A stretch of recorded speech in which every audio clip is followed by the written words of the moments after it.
The alarm in the training hall cut through the air before I even opened my eyes that morning, and I knew something was wrong the moment I stepped through the door. Every cadet was already standing in a tight circle, and nobody was talking. That silence told me more than any announcement could have. My name is Naira Voss, and I am a second-year cadet at the Karun Combat Academy, the largest training facility in the entire Alliance. Species from a dozen star systems come here to learn how to fight, how to survive, and how to represent their people with honor. I am Ithari, and my kind are known for our sharp reflexes and our layered skin plating, which can absorb a surprising amount of force. Compared to most species in this academy, I am considered average. Compared to the newest species to join our ranks, I was apparently a giant. That newest species was humanity, and the cadet in question was a quiet young man named Ethan Marsh. Ethan had joined the academy only 4 months earlier, part of a small group of human recruits sent to represent Earth after their planet was accepted into the Alliance. Nobody expected much from them. Earth was classified as an emerging world, still learning how the rest of the galaxy operated, still adjusting to technology far beyond anything they had built on their own. Most of us assumed the humans were here to observe and to slowly catch up, not to compete. Ethan did nothing to challenge that assumption. He was polite, soft-spoken, and always sat near the back of the classroom. He never bragged, never pushed himself into conversations, and never volunteered for extra sparring sessions the way some of the more competitive cadets did. If anything, he seemed almost embarrassed by attention. When the instructors called on him, he answered clearly and briefly, then looked away as if hoping the conversation would move on to someone else. I remember thinking that he seemed like the kind of person who would struggle here. The academy was not gentle. Every week brought a new physical trial, and cadets who could not keep up were quietly transferred to support roles instead of combat training. I assumed Ethan would be one of them by the end of the term. I was wrong, but I did not know that yet. The morning the alarm sounded, our head instructor, a broad-shouldered Dravith named Commander Elun Threx, called us all into the main hall for what he described as a mandatory evaluation. The Dravith are one of the physically strongest species in the Alliance, with thick armored hides and immense muscle density, and Commander Threx had trained soldiers for over 30 standard years. When he spoke, everyone listened. He explained that the academy had a tradition dating back centuries. In the center of the hall stood a reinforced training dummy, built from a dense alloy designed to measure the force of a strike. It had been calibrated long ago using the strongest recorded species in Alliance history, a now extinct warrior race known for their unmatched physical power. Over hundreds of years, thousands of cadets had tested their strength against that dummy, and only a small number had ever come close to matching the original calibration. The evaluation, Commander Threx said, was simple. Each cadet would deliver one full strike, no more, no less, and the results would be recorded for our permanent files. It was meant to measure raw physical potential, separate from technique or strategy, and it was considered a rite of passage at the academy. I remember feeling a small flutter of nervousness in my chest. I was confident in my skills, but I had never come close to breaking 60% of the gauge, and I doubted I ever would. One by one, cadets stepped forward. A Dravith recruit named Boran Cass struck first, and the gauge lit up with an impressive 72%, drawing a proud nod from Commander Threx. A Sevic cadet named Iris Calder followed, her sharp claws and dense frame earning her a respectable 68%. I stepped forward when my name was called and managed a solid 55%, which was considered good for someone of my build. The room buzzed with quiet conversation as each result came in. Cadets compared numbers, joked about who would take the top spot, and speculated about whether anyone would ever beat the old record. It felt almost like a game, something exciting and light-hearted despite the seriousness of the setting. Then Commander Threx called the final name on the list, Ethan Marsh. The room went quiet again, but this time it was not out of respect. It was out of amusement. A few cadets exchanged glances and smirked, clearly expecting a low number. Someone near the back whispered something about humans being the weakest species in the academy, and a few muffled laughs followed. Ethan did not react to any of it. He simply stood up, walked to the center of the hall, and took his place in front of the dummy. I watched him closely, more out of curiosity than expectation. He rolled his shoulder once, the way someone might before lifting something heavy, and then settled into a relaxed stance. There was nothing dramatic about the way he moved. No posturing, no attempt to look intimidating. He looked like someone preparing for a routine task rather than a public evaluation in front of an entire academy. Commander Threx gave the signal. I do not think anyone in that room, myself included, expected what happened next. The moment Ethan's strike connected with the dummy, the sound was different from every hit before it. It was not a solid thud like the others. It was sharper, almost like something cracking deep inside the alloy frame. The gauge, which had steadily climbed with each previous cadet, shot upward so fast that the display flickered and blurred before settling on a number that made the entire room fall silent. Then, before anyone could process the number, a warning light on the dummy's base began flashing red, and a low mechanical groan echoed through the hall as the internal structure locked into an emergency shutdown. It was a safety feature none of us had ever seen triggered before, designed to prevent catastrophic damage to the equipment itself. For a long moment, nobody moved, nobody spoke. I felt the air in the room grow strangely heavy, the kind of silence that comes right before everyone realizes they witnessed something they will never forget. Ethan simply shook out his hand, rolled his wrist once, and muttered something under his breath about it stinging a little. That was it. That was his entire reaction. Commander Threx, a Dravith who had trained soldiers for decades and had likely seen every kind of impressive display the Academy had to offer, stood frozen in place, staring at the shutdown dummy as if his mind refused to accept what his eyes had just recorded. I looked around the hall. Every cadet who had been smirking moments earlier now wore an expression somewhere between shock and disbelief.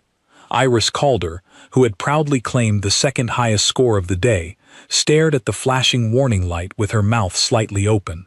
Boran Cass, the Dravith who had taken the top spot before Ethan's turn, looked down at his own hands as if questioning everything he thought he knew about strength. I felt something shift inside me in that moment, a quiet unraveling of assumptions I had never even realized I was carrying. We had all heard whispers that Earth was classified as a dangerous world, a place with harsh gravity, unpredictable weather, and a long history of conflict both with its environment and within itself. But classification reports are just words on a screen. They do not prepare you for standing in a room and watching one calm, quiet strike shut down equipment that had survived centuries of testing. Ethan glanced up, noticing everyone staring at him, and his face flushed with visible embarrassment. He raised a hand slightly, as if trying to wave away the attention. "I am sorry," he said quietly. "I did not mean to break it." Nobody responded right away. The silence stretched on for what felt like a very long time, broken only by the quiet hum of the shutdown equipment resetting itself.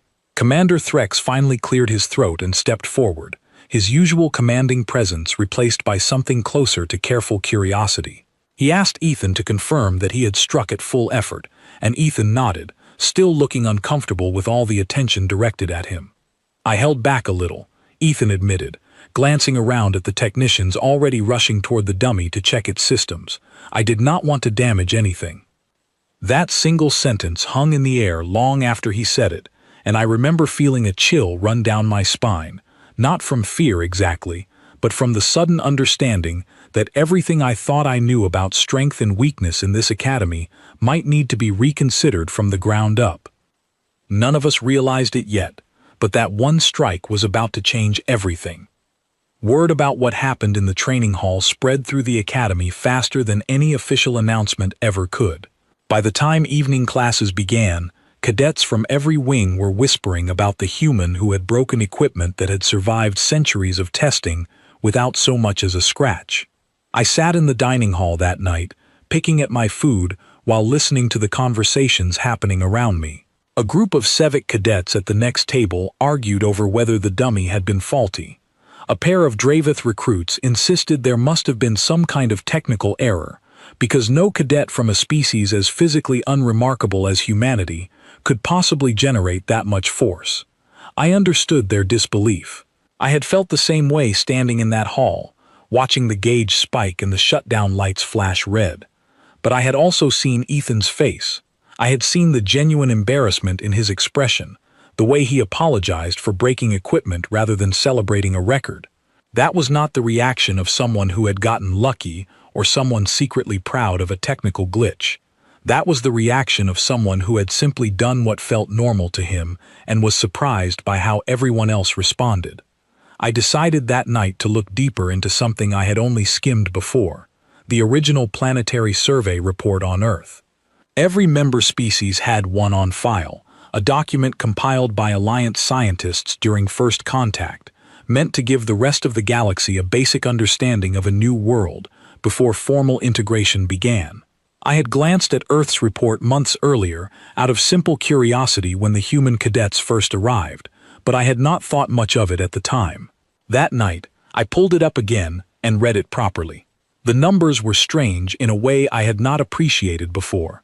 Earth's gravity was recorded as noticeably higher than what many smaller, lighter species were used to, though not extreme by galactic standards. What stood out more was the description of the planet's biosphere.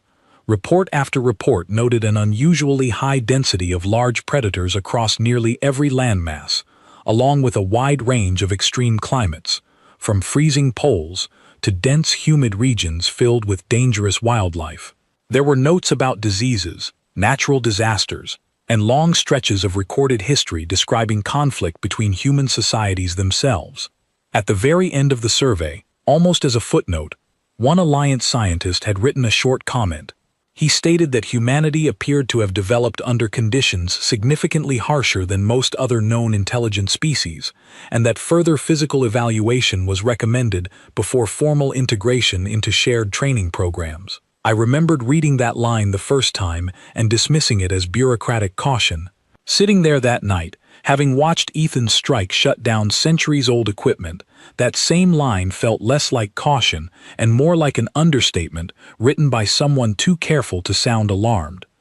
The next morning, the academy felt different. I noticed instructors gathering in small groups near the training hall entrance, speaking in low voices. When I passed by, I caught fragments of their conversation, words like recalibration and audit and unprecedented. Commander Threx himself looked as though he had not slept well, his usual confident posture replaced by something more thoughtful, almost cautious. Classes continued as normal that day, but the atmosphere in every room felt charged with quiet tension. During our combat theory lecture, a Dravith cadet named Borin Cass raised his hand and asked, only half joking, whether the academy planned to retest the equipment used in yesterday's evaluation. The instructor, a calm older civic named Professor Halden Voss, gave a measured answer, explaining that a full technical review was already underway, but that preliminary checks had found no fault with the equipment itself. The room went quiet after that answer. If the equipment was not faulty, that left only one explanation, and none of us were quite ready to say it out loud. At lunch, I found myself sitting near Ethan for the first time since the evaluation. He was eating quietly, as always, seemingly unaware or unbothered by the fact that half the dining hall kept glancing in his direction. I hesitated for a moment before speaking, unsure how to approach the topic without sounding like everyone else who had been staring at him since the day before. I finally asked him directly whether he had known his strike would be that strong. He looked up, seeming genuinely surprised by the question. He explained that where he grew up, physical training was simply part of daily life. He mentioned something about needing to be strong enough to handle heavy manual work, unpredictable weather, and situations where waiting for outside help was not always an option. He spoke about it so plainly, almost casually, that it took me a moment to fully process what he was describing. I asked him if all humans trained that way, and he shrugged, saying it depended on where someone lived and what kind of life they grew up with. Some regions were harder than others, he explained, and people adapted to whatever conditions surrounded them. He did not say this with pride or arrogance. He said it the way someone might describe learning to swim because they lived near water. I sat there for a long moment, quietly reconsidering everything I thought I understood about strength. In this academy, strength was something measured, something displayed proudly through muscle density and physical presence. For Ethan, it sounded like something quieter, something built simply because it needed to be, without any expectation of recognition. Not everyone reacted to this new understanding with the same open mind I was developing. Later that afternoon, during a sparring session, I watched a Dravith cadet named Torin Hask approach Ethan with an obvious challenge in his posture. Torin was known for his competitive nature, and I could tell immediately that he intended to test Ethan directly, perhaps hoping to prove that the earlier evaluation had been some kind of anomaly. Torin suggested a friendly sparring match, his tone carrying just enough edge to make it clear this was not simply about training. Ethan hesitated, clearly uncomfortable with the request, and tried to politely decline, saying he preferred not to spar unless it was part of an official lesson. Torin pressed further, his voice rising slightly, drawing the attention of nearby cadets. I felt my own muscles tense, unsure whether I should intervene or simply watch how the situation unfolded. Before things could escalate, Commander Threx appeared at the edge of the training floor, his presence immediately silencing the growing tension. He reminded everyone, calmly but firmly, that sparring matches required proper supervision and controlled conditions, especially given yesterday's results. He suggested that any future matches involving Ethan be conducted only under careful monitoring, both for safety and for accurate assessment purposes. Torin backed down immediately, muttering something under his breath before walking away. Ethan looked visibly relieved, and I noticed a flicker of gratitude in his expression as Commander Threx gave him a small nod before moving on to address the rest of the class. That evening, I overheard a conversation between two instructors near the administrative office that I was probably not meant to hear. They were discussing whether Earth's classification within the academy needed to be updated. One of them mentioned that the current combat curriculum had never accounted for a species capable of generating this level of force without any visible strain or specialized equipment. The other instructor pointed out that changing an entire species classification was not a decision made lightly, and that further evaluation would be necessary before any official changes could be proposed. I walked back to my quarters that night with my mind racing. Only one day earlier, humanity had been considered the weakest species in the Academy, a group of newcomers still adjusting to galactic life. Now, entire conversations about curriculum changes and classification reviews were happening because of a single strike delivered by one quiet, unassuming cadet who seemed almost embarrassed by the attention it brought him. I thought about Ethan's words from lunch, about growing up needing to be strong enough for whatever his environment demanded. I thought about the survey report I had read the night before, filled with careful, clinical language describing predators, extreme climates, and centuries of conflict. I thought about the way he apologized for breaking the equipment rather than celebrating breaking a record that had stood for generations. Somewhere between all these thoughts, I realized something that felt both obvious and unsettling at the same time. We had spent months assuming humanity was simply behind the rest of the galaxy, a species still catching up to technology and training methods the rest of us had refined over centuries. What none of us had considered was that perhaps humanity was not behind at all. Perhaps they had simply been trained by an entirely different kind of teacher, one far harsher and far less forgiving than anything found within the walls of this academy. I did not know it yet, but the following day would bring an entirely new challenge, one that would test not just Ethan's abilities, but the way the entire academy understood strength itself. The next morning began with an announcement that pulled every cadet out of bed earlier than usual.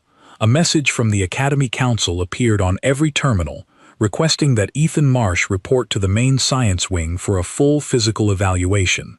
The message was brief and formal, but the timing left no doubt about what had triggered it.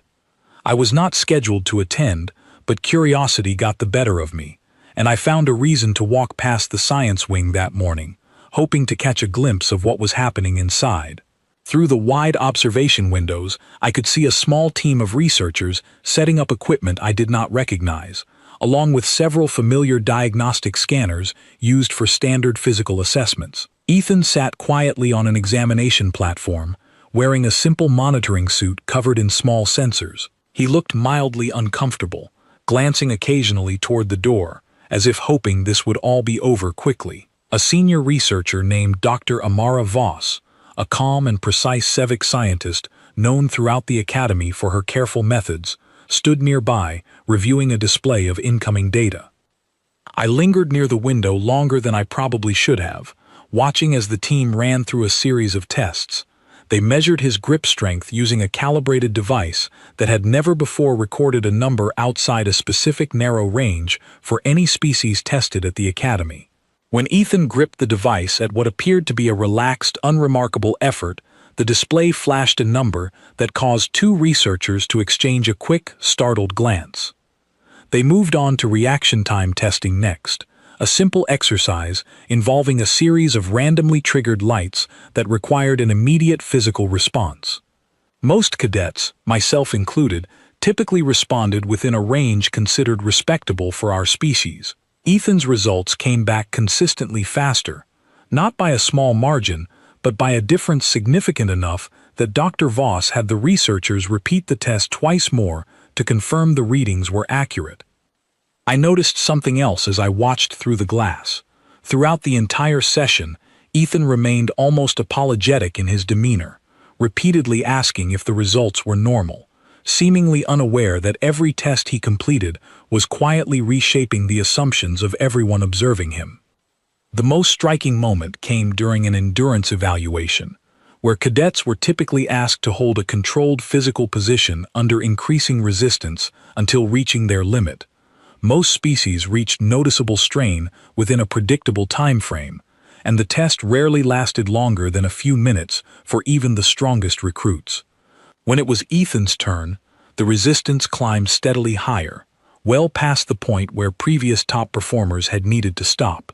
He remained steady, his expression calm, occasionally shifting his stance slightly, but showing no obvious signs of exhaustion. Eventually, the researchers themselves ended the test early, not because Ethan had reached his limit, but because the equipment had not been designed to safely exceed the threshold it was currently approaching. Dr. Voss made a note on her display, and I could see even from a distance that her hand was not entirely steady as she wrote. I finally stepped away from the window when a passing instructor gave me a curious look, realizing I had probably been standing there far longer than casual curiosity would explain. I made my way to class, my mind still turning over everything I had just witnessed. Later that day, an incident occurred that none of us could have predicted, one that would demonstrate something about Ethan far more important than any measured statistic ever could.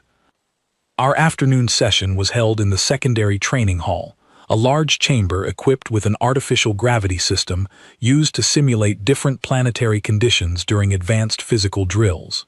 The chamber allowed instructors to gradually increase or decrease gravity within a controlled environment, giving cadets exposure to conditions they might one day encounter on assignment. We were midway through a routine exercise, adjusting to a moderate increase in simulated gravity, when a warning alarm suddenly blared through the chamber. The gravity regulator, an aging piece of equipment scheduled for replacement at the end of the term, had malfunctioned, and the simulated gravity began climbing rapidly beyond its intended safety limits. Panic spread quickly through the room. Several cadets who had been standing near the center of the chamber dropped to the floor as the increasing weight overwhelmed their ability to stay upright. I felt my own legs buckle slightly as the pressure grew heavier by the second, forcing me to brace against a nearby support beam just to remain standing. Near the far side of the chamber, a young civic cadet named Rilla Ashcombe had been standing on an elevated training platform when the alarm sounded. The sudden increase in gravity caused the platform's support structure to groan under the unexpected strain, and within seconds, a support strut gave way, causing the platform to tilt sharply. Rilla lost her footing and began sliding toward the edge, unable to gain traction against the rapidly increasing weight pressing down on her. Instructors near the control panel scrambled to shut down the system, but the malfunction had locked the regulator in an unstable state, and the emergency shutdown sequence was taking longer than anyone expected. Rilla's cries for help echoed through the chamber as she continued sliding toward the platform's edge, which now hung precariously above a lower section of the training floor fitted with hard flooring rather than the padded surfaces used elsewhere in the room. I tried to move toward her, but the crushing weight of the malfunctioning gravity field made every step feel like wading through thick mud. I was not the only one struggling. Every cadet nearby seemed frozen in place, either unable to move quickly enough or too disoriented by the sudden physical strain to react effectively. Ethan, who had been standing near the center of the room only moments earlier, moved before anyone else could process what was happening. Despite the crushing gravity that had brought the rest of us to a near standstill, he crossed the distance to the tilting platform with steady, controlled steps, as though the increased weight barely registered against whatever internal threshold his body operated under. He reached the edge of the platform just as Rilla lost her final grip, catching her arm firmly before she could fall the remaining distance to the hard flooring below. The extra weight of catching her under such intense gravity conditions would have been enough to bring most cadets crashing down alongside her, but Ethan held steady, bracing himself against the platform's frame while carefully lowering her the rest of the way to safety. The moment her feet touched solid ground, the chamber's emergency shutdown finally activated, and the gravity field dropped back to its normal setting almost as suddenly as it had spiked. The abrupt change caused several cadets, myself included, to stumble slightly as our bodies readjusted to the sudden relief of pressure. For a moment, the entire training hall fell into stunned silence, broken only by Rilla's shaky breathing as she steadied herself against Ethan's arm, still processing how close she had come to a serious fall. Commander Threx arrived moments later, having rushed from the adjoining observation room the instant the alarm sounded. He surveyed the scene quickly, confirming that Rilla was uninjured before turning his attention toward Ethan, who was already stepping back, looking uncomfortable with the attention now focused entirely on him. Rilla, still catching her breath, thanked him quietly, her voice trembling slightly from the shock of what had just happened. Ethan simply nodded, insisting it was not a big deal, that anyone would have done the same if they had been close enough to reach her in time. But everyone in that room knew that was not entirely true. Every cadet present had been struggling simply to remain standing under the malfunctioning gravity field. Ethan had not only remained standing, but had moved with purpose and control, crossed the distance quickly, and safely caught someone under conditions that had rendered the rest of us nearly helpless. News of the incident spread through the academy even faster than the story of the training dummy had 2 days earlier. This time, however, the reaction was different. There was no smirking, no disbelief, no muttered comments about faulty equipment. This time the reaction was something closer to genuine respect, mixed with a still lingering sense of quiet unease. That evening, I found Ethan sitting alone near the edge of the outdoor training yard, staring up at the twin moons visible above the academy grounds. I approached carefully, unsure whether he wanted company after the day he had just experienced. He glanced up as I sat down nearby, offering a small, tired smile. I asked him how he was feeling, and he admitted that he was still a little shaken, not from the physical effort involved, but from how close things had come to going differently for Rilla.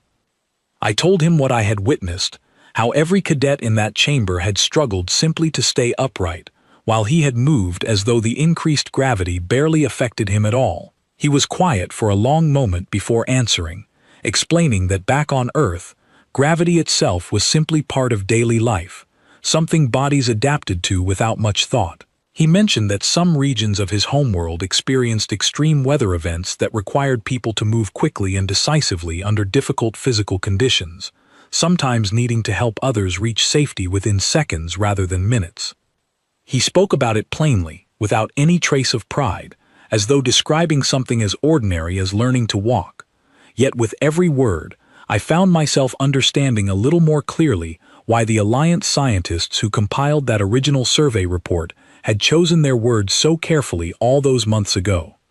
I asked him if he ever felt strange, being so different from the rest of us, despite looking similar in most other ways.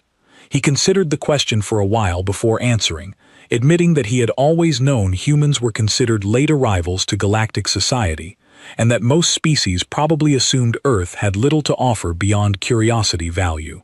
He said he had never expected anyone to view humanity as anything particularly remarkable, least of all himself. I found myself telling him, perhaps more honestly than I intended, that our assumptions about humanity were changing rapidly, whether any of us were ready for that change or not. I explained that instructors were already discussing curriculum revisions, that researchers were quietly documenting every unusual result from his evaluations, and that cadets across the academy were beginning to speak about humanity in an entirely different tone than they had just days earlier. Ethan looked troubled by this, admitting that he had never wanted to stand out, that he simply wanted to learn alongside everyone else without becoming some kind of unusual case study. I told him, as gently as I could, that it might already be too late for that particular wish, given everything that had happened over the past 2 days.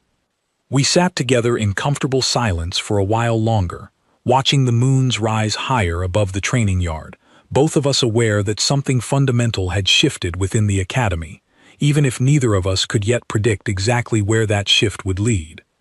Neither of us realized that within days, the changes taking shape around Ethan would extend far beyond the walls of the academy itself, reaching into conversations happening at the highest levels of Alliance leadership. 3 days after the incident in the gravity chamber, the Academy Council called an emergency session, something that had not happened during my entire time as a cadet. Word of the meeting spread quickly, and by midday, almost everyone knew that the topic under discussion involved humanity's classification within the Alliance training system. I learned most of the details later that week, partly through official announcements and partly through conversations I overheard among instructors who seemed less careful than usual about discussing sensitive matters where cadets might hear them. Dr. Amara Voss, the researcher who had overseen Ethan's physical evaluation, had submitted a formal report to the council outlining every measurement recorded during his testing. Alongside her data, Commander Threx had submitted his own account of the training dummy incident, followed closely by a detailed report on the gravity chamber malfunction and Ethan's response to it. Individually, each report might have been treated as an unusual anomaly, worth noting but not necessarily requiring immediate action. Together, however, they painted a picture that the council could not easily dismiss. A pattern had emerged across 3 completely different situations, each testing a different aspect of physical capability, and each producing results that fell far outside the expected range for any previously known species. The Council's decision, once finalized, rippled through the Academy within hours. Earth's classification was formally updated from emerging ally species to priority monitor species, a designation reserved for worlds whose capabilities required closer study and more careful integration planning. Alongside this change, the Council authorized a full review of the physical training curriculum, instructing department heads to reassess whether current combat and endurance benchmarks accurately reflected the true range of abilities present among Alliance members. I remember sitting in our combat theory class the day this announcement was formally read aloud by Professor Halden Voss. He explained, in his usual calm and measured tone, that the Academy's training equipment and evaluation methods had been designed and calibrated centuries earlier, based on the strongest species known at the time. He acknowledged, somewhat carefully, that recent events had demonstrated a need to reconsider those original assumptions. Several cadets exchanged glances as he spoke, and I noticed more than a few eyes drift toward the back of the room where Ethan sat, looking as uncomfortable as ever, with the attention now directed his way. He kept his gaze fixed on his notes throughout most of the lecture, clearly hoping to avoid becoming the center of another public moment. Not every reaction to these changes was calm acceptance. Torin Hask, the Dravith cadet who had previously attempted to challenge Ethan to an unsanctioned sparring match, seemed to take the news personally. I noticed him growing increasingly tense over the following days, his usual confident demeanor replaced by something closer to quiet frustration. During a break between classes, I overheard him complaining to a group of fellow Dravith cadets, insisting that the entire situation had been blown out of proportion, that one strong strike and one rescue during a technical malfunction did not necessarily prove anything definitive about an entire species. I understood his frustration, even if I did not entirely agree with his conclusion. The Dravith had long held a position of respect within the Academy as one of the physically strongest species in the Alliance. Watching that position suddenly feel less certain, especially in comparison to a species previously considered among the weakest, was clearly difficult for cadets like Torin to accept gracefully. Matters came to a head about a week later, during a scheduled combat demonstration meant to showcase updated evaluation methods to a visiting group of Academy officials. Commander Threx had arranged a series of controlled sparring matches between cadets of different species, designed to gather additional data under proper supervision, following strict safety protocols that had been significantly reinforced since the training dummy incident. Torin volunteered immediately when the officials asked for participants, and to my surprise, he specifically requested to be matched against Ethan, framing his request as a fair opportunity to properly test the human's abilities under controlled and supervised conditions, rather than through unofficial challenges or unpredictable accidents. Commander Threx hesitated before agreeing, clearly aware of the tension between the two cadets, but ultimately allowed the match to proceed given the presence of proper safety measures and official oversight. Ethan looked visibly reluctant when asked to participate, glancing toward Commander Threx as if silently asking whether he truly needed to accept the challenge. Commander Threx spoke quietly with him for a moment before the match began, and though I could not hear the exact words exchanged, I noticed Ethan's shoulders relax slightly afterward, as though whatever reassurance he received had eased some of his hesitation. The match itself was conducted under strict controlled conditions, with both cadets wearing protective gear and following clearly defined rules meant to limit the intensity of contact while still providing meaningful data. Torin approached the match with clear determination, moving quickly and using techniques that had served him well in previous sparring sessions throughout the term. Ethan, for his part, moved with a calm, measured control that reminded me of his behavior during the original training dummy evaluation. He did not seem interested in proving anything or making any kind of statement. He simply focused on defending himself, using controlled movements that seemed designed more to manage the situation safely than to overpower his opponent. The match lasted only a few minutes before Commander Threx called it to a stop, satisfied that sufficient data had been gathered for the visiting officials to review.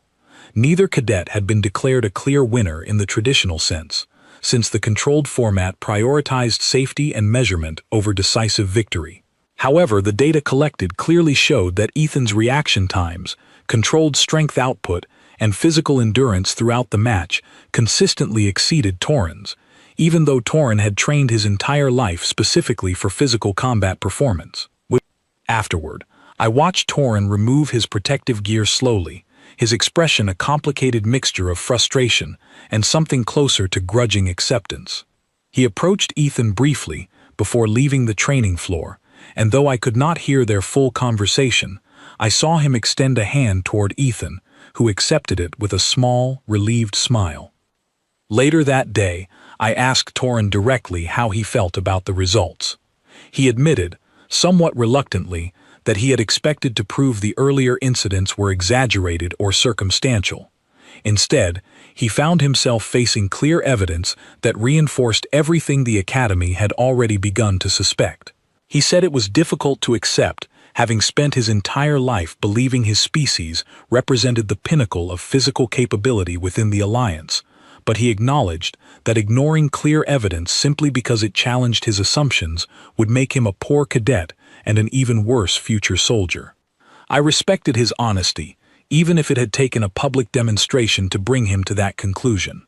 Over the following 2 weeks, changes continued to unfold throughout the Academy, at a pace none of us had ever experienced before. New training equipment, capable of measuring significantly higher thresholds than the old systems, was gradually installed to replace outdated devices. Updated curriculum materials began circulating among instructors, incorporating more accurate information about known species capabilities, including an expanded and thoroughly researched section dedicated entirely to humanity. I also began noticing subtle changes in how other cadets interacted with Ethan and the small group of human recruits who had joined alongside him. Where there had once been quiet condescension or amused dismissal, I now saw genuine curiosity, occasional caution, and in some cases, outright admiration. Cadets who had previously ignored the human recruits during group exercises now actively sought their input, particularly during endurance-based training scenarios. News of the Academy's findings eventually reached beyond our walls entirely. I learned through official Alliance communications that several other training facilities across different systems had begun requesting copies of the updated evaluation data, hoping to reassess their own understanding of humanity's capabilities before formal integration expanded further. Diplomatic representatives from Earth, previously treated with polite but somewhat distant courtesy by Alliance officials, began receiving noticeably more serious attention during formal negotiations, according to reports circulating among senior Academy staff. Through all of this, Ethan remained remarkably unchanged in his day-to-day behavior. He continued attending classes, participating in group exercises, and generally trying to avoid unnecessary attention, despite the growing curiosity surrounding him. I asked him once, during a quiet moment between classes, how he felt about everything that had happened since that first evaluation.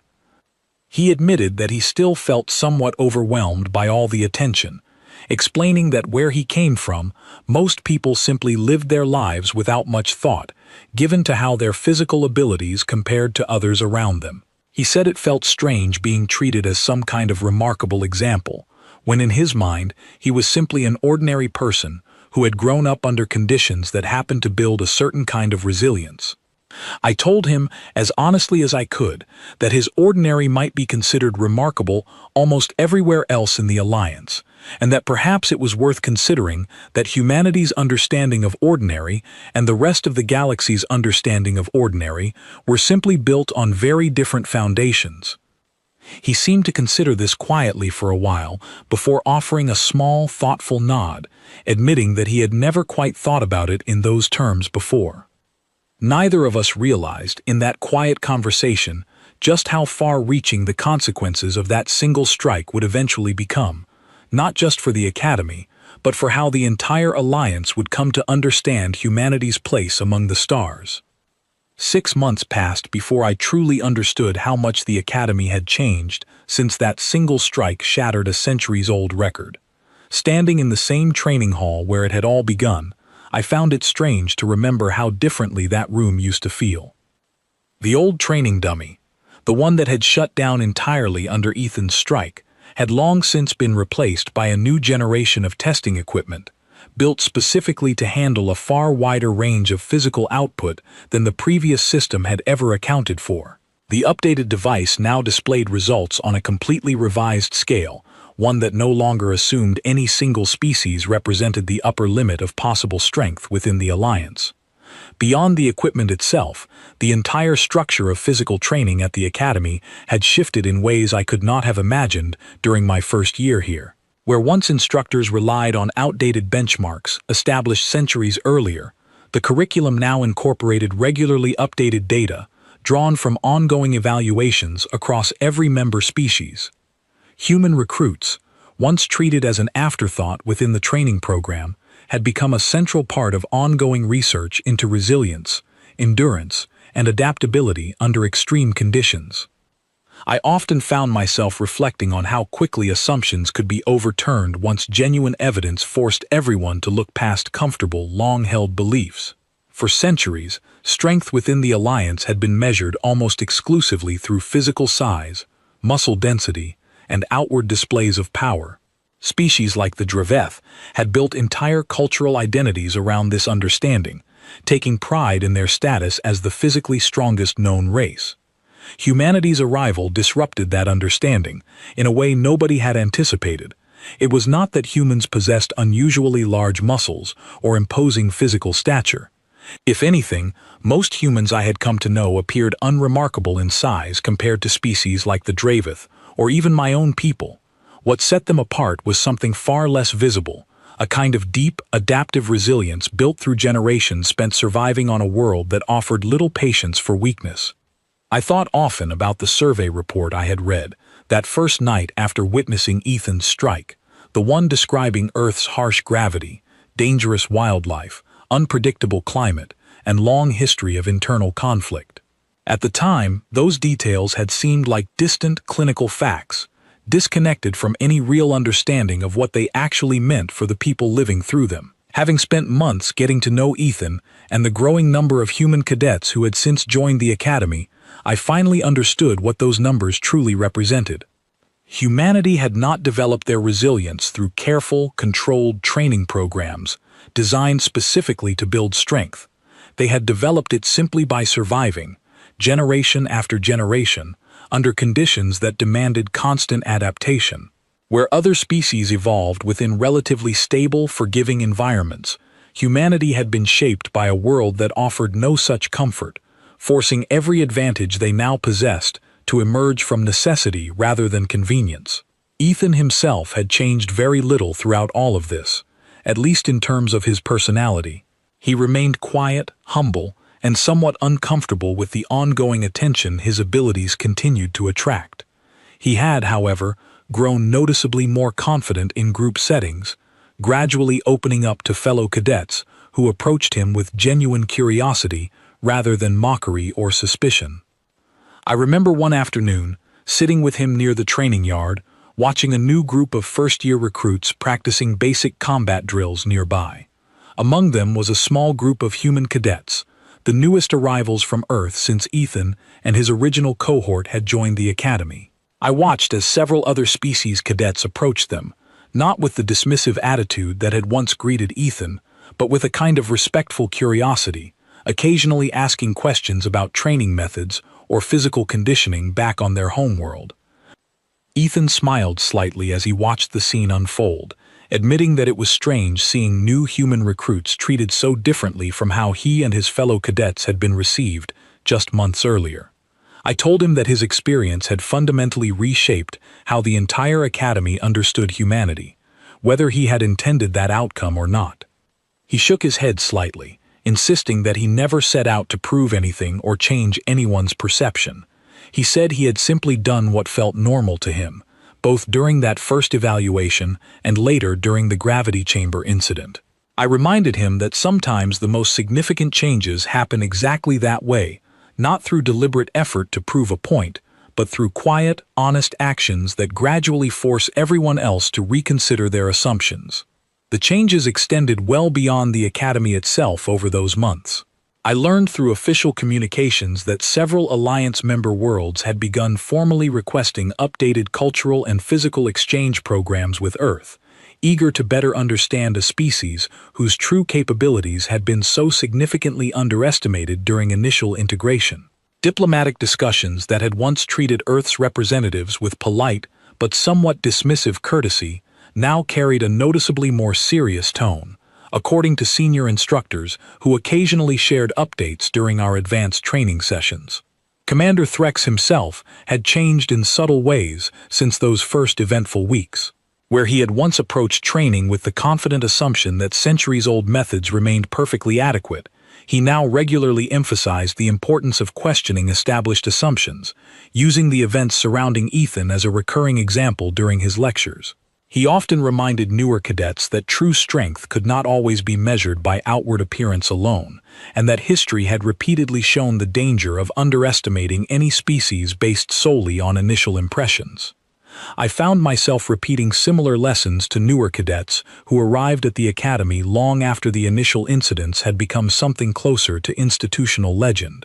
During one particular afternoon, while helping supervise a group of first-year recruits during basic orientation, I noticed a young Civic cadet eyeing the human recruits with the same dismissive curiosity I remembered feeling myself all those months earlier. Without really planning to, I found myself quietly warning her, much like an older cadet might have once warned me, not to underestimate the quiet ones, simply because they seemed unremarkable at first glance. She looked at me with obvious confusion, clearly unfamiliar with the story behind my warning. I simply smiled and told her she would understand soon enough, gesturing toward the training hall where the new generation of human recruits were beginning their own evaluations under the updated testing systems.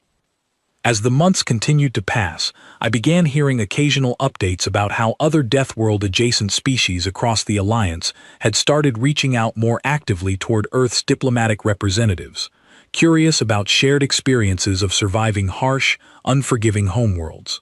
It seemed that humanity's unexpected demonstration of resilience had opened conversations far beyond what any of us at the Academy could have originally predicted. I often thought back to that very first morning, standing in the training hall, watching cadets smirk quietly as Ethan stepped forward for his evaluation. None of us had expected anything remarkable from him. We had judged him, along with the rest of humanity, based on assumptions built entirely around outward appearance and unfamiliar cultural context, rather than any real understanding of what shaped their true capabilities. That single strike, delivered so calmly and without any intention of proving a point, had forced an entire academy, and eventually an entire alliance, to reconsider centuries-old assumptions about strength, resilience, and the true meaning of survival. Ethan eventually graduated from the academy alongside the rest of our cohort, moving on to advanced assignments within the broader Alliance military structure. Before he left, I asked him one final time whether he ever regretted the attention that single training evaluation had brought into his life. He considered the question carefully before answering, admitting that he still felt occasionally uncomfortable being singled out for something he considered such an ordinary part of his upbringing. However, he said he had come to appreciate how that single moment had helped open genuine understanding and respect between humanity and the rest of the Alliance, something he considered far more valuable than any personal discomfort the attention may have caused him. I watched him leave the Academy grounds that final day, joining a small group of fellow human graduates preparing to begin their new assignments across various Alliance outposts. As I stood there, reflecting on everything that had unfolded since his arrival, I found myself thinking about how differently I now understood the concept of strength itself. Strength, I realized, was never simply about outward size or obvious physical presence. It was shaped by circumstance, forged through necessity, and often hidden beneath quiet, unassuming exteriors that gave little indication of the true resilience lying beneath the surface. Humanity had taught the entire Academy, myself included, an invaluable lesson about the danger of judging capability based on first impressions alone. Years later, whenever new cadets arrived at the Academy, eager and curious about the various species they would soon be training alongside, I made it a point to share the story of that single strike, not as a dramatic tale meant to intimidate or exaggerate, but as an honest reminder of how easily assumptions could blind even the most experienced instructors and cadets from recognizing true capability hidden in plain sight. The Academy itself continued evolving in the years that followed, incorporating increasingly accurate and comprehensive understanding of every member species, humanity included. What began as a single quiet strike delivered by an unassuming cadet had ultimately reshaped not just an outdated piece of training equipment, but the very foundation of how an entire galactic alliance understood strength, resilience, and the true nature of the beings they trained alongside.